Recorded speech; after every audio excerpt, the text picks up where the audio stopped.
안녕하세요. 오늘은 우리 5분 신학 Q&A 네 번째 시간으로 왜 착한 사람들에게 나쁜 일들이 일어나나요? 하는 질문을 한번 서로 생각해보고 고민하는 시간을 갖도록 하겠습니다.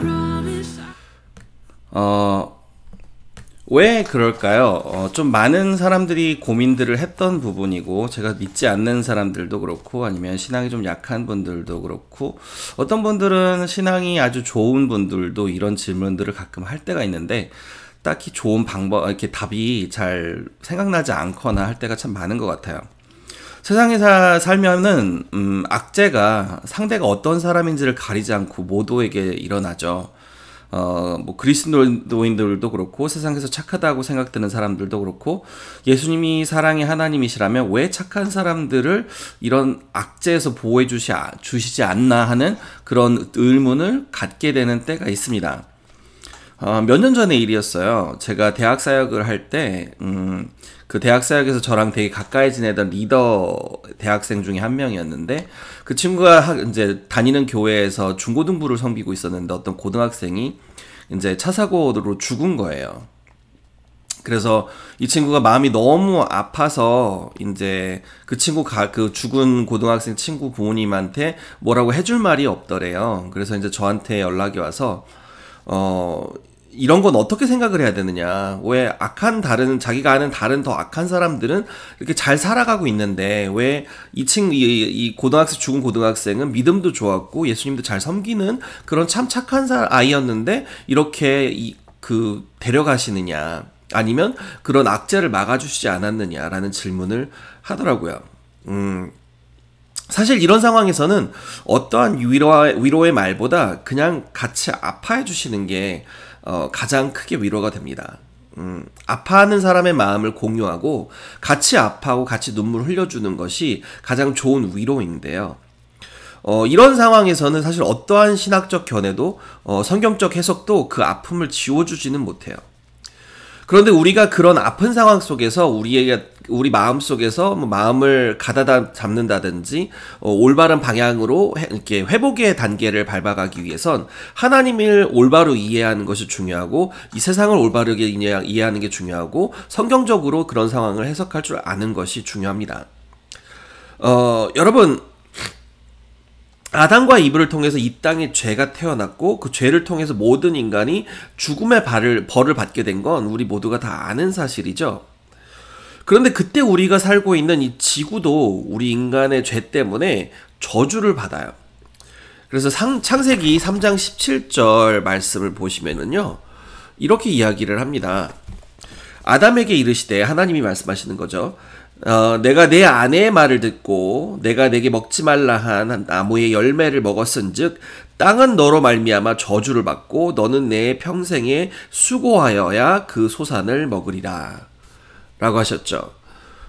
여기서 뭐라고 이야기하세요? 하나님이 땅이 너로 말미암아 저주를 받았다 라고 하시죠. 그래서 그 이야기가 뭐냐면, 우리가 살고 있는 세상이 저주를 받은 세상이에요. 죄가 팽배한 세상이고, 저주를 받은 세상이기 때문에 악재들이 계속해서 일어납니다. 그리고 그렇게 해서 우리의 악함으로, 우리의 죄로 인해 이 세상이 그 악한 영향력을 받은 지가 지난 한 6,000년 정도가 돼요.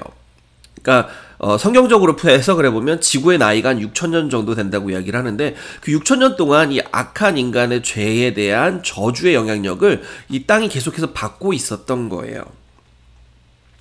그래서 심지어는 성경을 믿지 않는 과학자들도, 또 세상 사람들도 그렇게 이야기를 하죠. 이 지구가, 이 땅이 너무 손상이 됐고, 손상된 자연이 계속해서 자연재해를 일으키고, 그 자연재해를 일으킴으로 하여금 많은 사람들이 고통을 받는다. 그러니까는 땅이 우리가 지은 죄를, 우리가 이 땅에게 했던 그 아픈 일들을 그 결과로 이 인간들을 더 아프게 하고 있다라는 이야기예요. 그게 심지어는 성경을 믿지 않는 자들도 그렇게 생각을 합니다.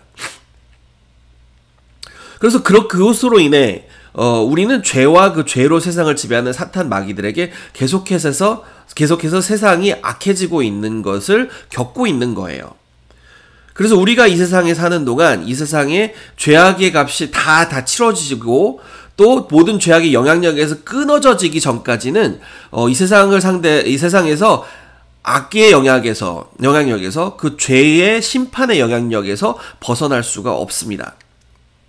때때로 우리가 알고 있는 권선징악의 방법으로 우리는 세상을 생각하죠. 착한 사람은 좋은 일이 일어날 것이고 악한 사람은 그 대가로 악한 일을 당할 것이다 라고 생각을 하고 있지만, 사실은 오히려 하나님을 위해서 살고 있는 사람들, 오히려 하나님께 헌신하는 사람들, 오히려 하나님을 위해서 내 삶을 바친 사람들이 그 헌신 때문에 세상에 사탄과 마귀를 통해 더 많은 어려움을 겪고 살 수 있습니다.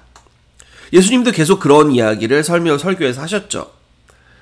그리고 또 한 가지 우리가 알아야 되는 게 있어요. 우리 질문에서 선한 사람이라고 이야기를 하는데 왜 선한 사람에게 악한 악재가 일어나느냐. 근데 이 선한 사람이라는 말은 상대적으로 여파가 적은 죄를 짓고 지었던 사람이라는 뜻이지 죄가 없이 선한 사람이라는 뜻은 아닙니다. 저희가 욥을 보면 잘 알 수가 있죠. 욥은 하나님이 이 땅에서 가장 선한 사람이라고 칭함을 하신 사람이에요. 그런데도 불구하고 욥은 어마어마한 자신의 고난과 고통을 겪었고, 자식들을 다 잃기도 했고, 가진 모든 소유를 다 잃기도 했고, 어마어마한 사탄의 괴롭힘을 당했죠. 하지만 하나님은 그를 그냥 뒀죠. 근데 그 결과 하나님이 욥에게 보여주신 건 결국 이거예요. 욥에게 얼마나 많은 죄에 빠졌던 사람이었음을 알게 하셨고, 절대 하나님께서 사탄이 그에게 그 험난한 괴롭힘을 했던 것이 그가 받아야 할 죄값에 비하면, 욥이 사실 받아야 했던 죄값에 비하면 아무것도 아니었다는 거. 그래서 욥은 오히려 하나님이 허락하신 사탄의 공격에 의해 그렇게 어려움을 당했지만 끝에 보면 하나님을 경배함으로, 하나님을 감사드림으로 끝을 냅니다. 그렇기 때문에 예수님의 구원의 은혜가 우리 모두에게 큰 선물인 것이에요. 그 구원의 확신을 가진 사람들만이 이 세상에서 일어날 수 있는 수많은 악재 중에서도 희망을 가지고 살 수 있는 축복된 사람이 될 수 있는 겁니다. 예수님을 모르는 자들은 악재가 일어나고 어려운 일들이 일어나고 아까 말씀드렸던 것 같이 해석하기 너무 어려운 아픔의 일이 닥치면 거기에 대해서 어떻게 생각을 해야 할지 모르고 희망을 찾기가 어려워져요. 하지만 예수 그리스도의 우리의 죄를 위한 죽으심의 그 선물은 우리로 하여금 어떤 상황에서든 희망을 갖게 합니다. 여러분들도 살면서 그 희망을 갖고 기쁨으로 살아가시는 여러분 되시길 주님 이름으로 축원드립니다. 감사합니다.